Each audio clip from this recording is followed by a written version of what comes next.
guys, what's up? It's Jenny from jheartsjae. I'm back and I'm actually here by myself today because Jay and I are filming two separate videos. So this is what we're gonna do. I am going to talk about things in Korean culture that sort of boggled my mind, and Jay is going to talk about things in American culture that sort of boggle his mind, and we'll let you guys see and compare the things that we think are kind of interesting. Both of us are not saying any of these things are bad. They're not bad, they're just different. And I think it's really interesting. That's the best part about moving to another country, is sort of seeing all the exciting things that are different. So I'm gonna start. Are you ready? Okay. Number one, I went to the gym and there were girls blow drying there. What? Okay, so when I got a gym membership, this was one of the first things I noticed. I would be, changing my clothes. I mean, I'm naked too, and I have no problem being naked in front of other people. I really don't care. But, most Western girls, they get naked, they take a shower, they wrap themselves in a towel, and then, they get dressed or they put on their makeup with their towel on. But in Korea, they did something a little bit different. Like, they tended to undress, they put their makeup on naked, which I still didn't care about. But then one day, I saw a girl take out a blow dryer.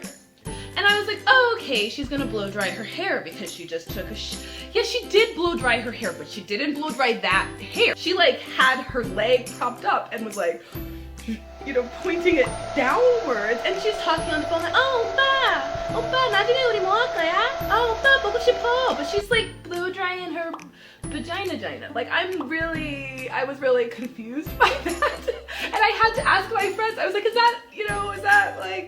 everybody blow dry their vajayjay? But nobody thought it was weird.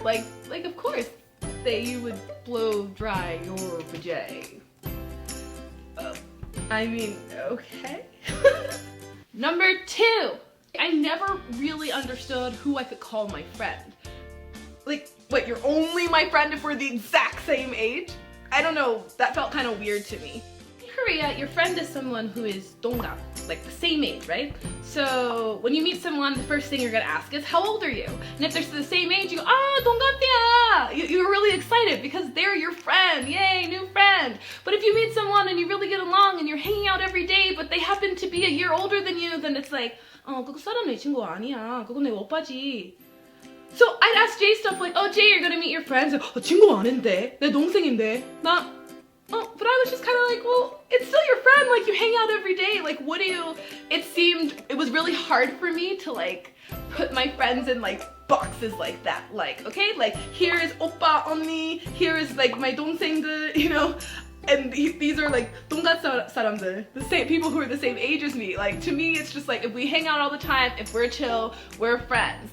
You don't have to speak to me in a certain way, we can just chill out. But in Korea, there's a lot of obligation, and that was really, really hard for me to get used to because I was so used to just calling everybody my friend. But I did learn not to do that, and I don't really do that as much now, but I still kind of think of everybody as my friend. That's cool with me. If we're chill, you're my friend. So just know that. We're chill, you're my friend. Number three.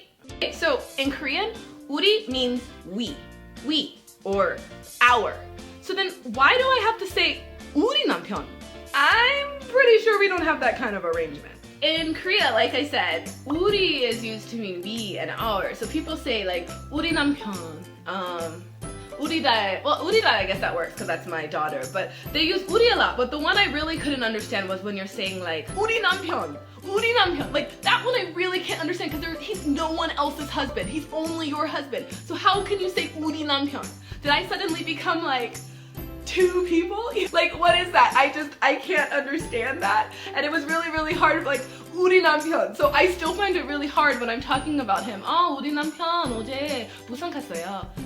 But it's mine. 내 남편, 내 거다. That was always really hard for me. It's still hard for me. If some Korean person can explain why I have to say 우리 남편 instead of 내 남편, although I know I can say 내 남편, but why is it 우리 남편? Why? Somebody explain it to me. I don't Number understand. Four. I totally get taking your shoes off before you get into the house. But why do I have to take my shoes off at work? Why? Why? So here's the thing. when I get up and go somewhere, especially when I want to look nice, everything goes together, right? You've got your jacket, you got your shirt, your shoes, they match, like you're looking cute, you're feeling really stylish, and then you get to work and they're like, can you put on some ugly ass plastic slippers? I mean, yes, I can put on some ugly ass plastic slippers because they're forcing me to, but that was so frustrating. I just don't get it. We don't sit on the floor at work, and I worked at a school, so this also might be it, but the students come in the school with their shoes, and then just in front of their classroom, they change into their indoor shoes, which are these ugly plastic things. And I'm just like, I just can't understand. And why do I have to change my shoes when I'm inside a school? Like, it's a school, it's a place where people are walking everywhere, it's filthy anyway. Like, someone's gonna mop the floor every night. I'm not gonna come in with like muddy shoes on, I get that, but like, it was kind of annoying. And I had one of my friends be like, these shoes are way too expensive for me to be putting on some plastic ones, you know? So that was always really weird to me, and I still, like, I didn't even buy the plastic shoes. I think I got some Toms that I just left at work and wore those because I'm a rebel. Number 5. When I first moved to Korea, I won't lie, my gaydar, if that's even a thing, was totally off. 2 guys sitting on each other's laps on the subway, they're a couple, right? Just naturally. Oh, how cute. No, they're just friends. This I don't actually think is a bad thing, but it was something that was really hard for me to get used to at first. Korean guys are really, really, really affectionate with each other. Like, to the point where you might question whether or not that's that person's boyfriend. So, you know, I'd be out with my friends, and one time I was out with my friends, and I saw one army guy sit on another army guy's lap, and he was like hugging, had his arms wrapped around him, and they were like hugging and giggling, and you know, you just kind of like assume that, oh, like those two are a couple because they're being so like cute with each other. But they're not, they're just friends. And I noticed this a lot, like even with like, you know, my husband and his friends, or my other guy friends and their friends, they're really like touchy-feely with each other, especially when they're drunk. When Korean guys are drunk, they're like all over each other, like hugging and holding hands, and I actually think it's really nice that they don't have to be so like hyper masculine, because you know, Western masculinity is so fragile. But you know, I think it's nice that they can express these feelings towards each other, and they can be, you know, just as cutesy with each other as girls can. But when you first get to Korea, it's definitely something that takes some getting used to, and for a while I was just like, whoa, like I like, it's cool, but it's really, really hard. I don't know. It was hard for me to adjust to. I do like it though, and I don't think it's a bad thing. It's actually something that I really like about Korea, is that guys are sort of free to be who they want. Korean guys are really free to, I guess Korean masculinity is really fluid. It's not so stagnant. It doesn't have to just be one thing, and I think that's kind of a really amazing thing. That's one thing I actually liked about Korea, but it was definitely hard for me to get used to. Okay guys, so that's all for this video. Make sure that you comment, like, subscribe, do all of that. Also, we are now on Facebook, Facebook, so please like us on Facebook, and yeah, start interacting with us. We want to hear more from you. We want to know what kind of videos you want. We want to know what kind of videos you don't want. I don't know, we just want to hear from you guys, and we want to be able to talk and chat with the people who are subscribed to our channel. Thank you for all of those who have subscribed, and we hope that more of you will subscribe soon. Okay, have a wonderful, wonderful, wonderful day, and bye-bye.